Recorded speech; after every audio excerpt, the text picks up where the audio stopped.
I'm an Olympic weightlifter for Trinidad and Tobago.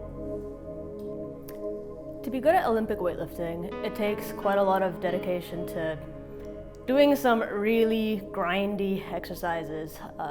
The final product looks very interesting. The snatches and clean and jerks are fantastically entertaining lifts to watch, but to get good at them, you have to do a lot of drills that are way less interesting.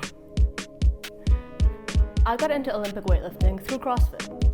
Through CrossFit, I did a lot of different types of lifts, and I particularly fell in love with the snatch and the clean and jerk. They are extraordinarily technical lifts. They require a lot of fast power generation, and I loved the challenge of it. I really enjoyed just getting strong in these lifts. I have been a victim of body shaming throughout my life, really. As anyone who follows me knows, I have 4'10" in my Instagram tag because I am 4'10" in height.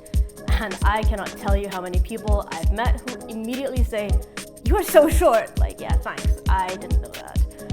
Add in, I know that I don't have, a particularly curvy figure than what is considered, the traditionally beautiful kind of way. And I spent a lot of my childhood struggling with the fact that people tease me for not having large breasts. Before I started lifting, I definitely didn't have shapely legs. So I just felt skinny and kind of just there. It took a long time for me to really come to terms with being comfortable in my body and not really caring what people think about it.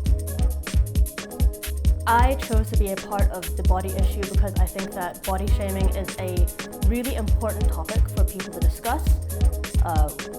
It's really important as well for athletes to come forward and discuss that even though we may seem, especially on social media, like we are people's body goals, we're really put together, we're achieving what people want to achieve, we deal with the same struggles, we deal with the same criticisms, and we have to face our own body image and self-confidence.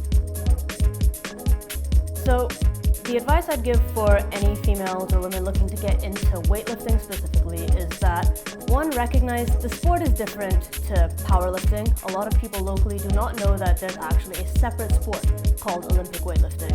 It requires different lifts, it requires different training, it requires the same dedication, and what's more, it is a sport where you don't really have to have a particular type of body to be good at it.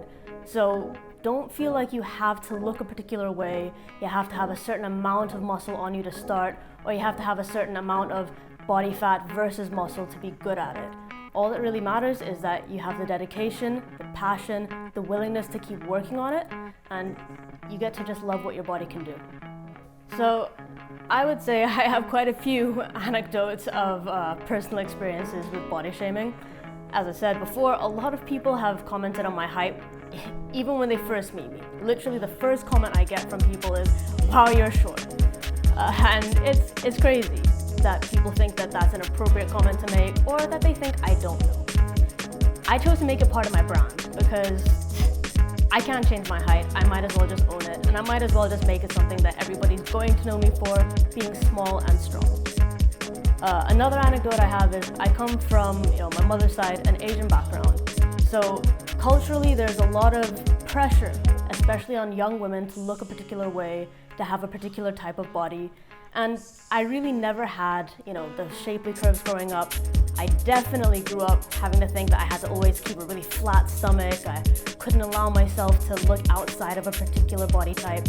It took a lot of time for me to really grow out of that and grow comfortable with who I am, regardless of what, the cultural pressure was.